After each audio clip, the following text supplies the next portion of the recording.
Hello বন্ধুরা, তো কেমন আছেন সবাই? আশা করছি সবাই আছেন ভালো। নতুন একটা ব্লগে আপনাদেরকে আবারও স্বাগত। তো এই যে দেখুন, ডিউটি যাওয়ার সময়তেই বৃষ্টি শুরু হয়ে গেছে, আর এই বৃষ্টির মধ্যে ভিজতে ভিজতে যাচ্ছি, কারণ কাজ করতেই হবে। কাজ ছাড়া জীবনে আগে এগোনো যাবে না।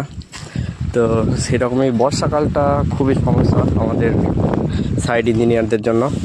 তো বর্ষাকালটা কী হয় না, যে বেশিরভাগ সময় বৃষ্টি হয়, আর ধরুন সাইডের কাজে তো বাইরেই থাকতে হয়, তো সেই জন্য একটু বৃষ্টিতে ভেজা এগুলো হচ্ছে কমন ব্যাপার হয়ে যায় আর কি। তো এটা একদিকে ভালো যে শরীরের জন্য অনেকটা যে আপনার যে ইমিউনিটি সিস্টেমটা এটা স্ট্রং হয়ে যায়, ঠিক আছে। তো এই যে দেখুন, এই চারপাশের প্রকৃতি, বৃষ্টি ভেজা সবুজে ঘেরা চারপাশের প্রকৃতি।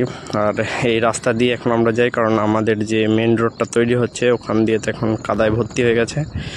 তো এখন আমাদের যেখানে যেখানে মেনলি স্ট্রাকচারগুলো আছে, মানে ব্রিজ এগুলো যেখানে যেখানে তৈরি হচ্ছে, তো আমরা এই রাস্তা দিয়ে আর কি ওখানে যাই আর কি। আর এই যে দেখুন, সেই সোলার প্যানেলের যে সিস্টেম, যেখানটা আপনাদেরকে আগের অনেক ভিডিওতে দেখেছিলাম, যে দেখুন এই পুরো এলাকাটা জুড়ে সোলার প্যানেল আছে। এই যে এটা এখন কাজ দিয়ে দেখা যাচ্ছে, এটা পুরো একদম 300-400 বিঘা মতো জায়গা জুড়ে পুরো এই সোলার প্যানেলগুলো বসানো আছে। আর এখান থেকে পুরো যতটাই আর কি বিদ্যুৎ তৈরি হয় সেটা পুরো দেওঘরে সাপ্লাই হয়, যে তো এই যে দেখুন, তো এখন এখানটায় চলে এসেছি আমাদের একটা সাইড। এখানে দেখুন কাজ হচ্ছে, আর এই যে দেখুন চারপাশের প্রকৃতি, ঠিক আছে। যে পুরো এটিগুলো দেখে আমাদের গ্রামের মতোই লাগছে, কারণ এটাও আর কি গ্রামই, তবে কী বলুন তো, যে এইদিকে একবারই চাষ হয়। আমাদের যেরকম বর্ধমান এই সাইডে দুবার চাষ হয় না, তো এখানে একবারই চাষ হয়, শুধু এই বর্ষার সময়টা, কারণ এদিকে জলের সমস্যাটা অনেক বেশি ঝাড়খণ্ডে। তো এই হচ্ছে ব্যাপার। আর এই যে দেখুন, এইদিকে সব আমাদের যে কন্ট্রাক্টরের লেবারগুলো থাকে তাদের রুম। আর এই যে এইদিকে আমাদের কাস্টিং হয়ে পড়ে আছে, এগুলো হচ্ছে বেকার হয়ে গেছে, কোম্পানির লাখ লাখ টাকা লস হয়ে গেছে এতে, ভুলভাল কাস্টিং করেছিল।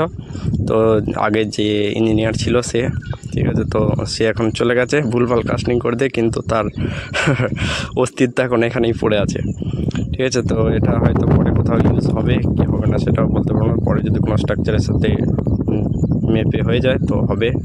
আর এই যে দেখুন, এরা হচ্ছে যে, কিন্তু এরা দেখে মনে করবেন যে মাছ ধরছে, কিন্তু না, এরা মাছ ধরছে না, এরা ইঁদুর ধরছে এখানে, ঠিক আছে। তো এখানে লোকাল কিছু মানুষ আছে যারা বৃষ্টি হলে ইঁদুর ধরতে চলে আসে, ঠিক আছে। তো এটা তাদের জীবনের একটা অংশ। তো আজকের ভিডিওটা এতটাই। ভালো থাকবেন, যদি মন হয় সাবস্ক্রাইব আর ফলো করে পাশে থাকবেন। ভালো থাকবেন, বাই। আজকের ভিডিওটা এতটাই।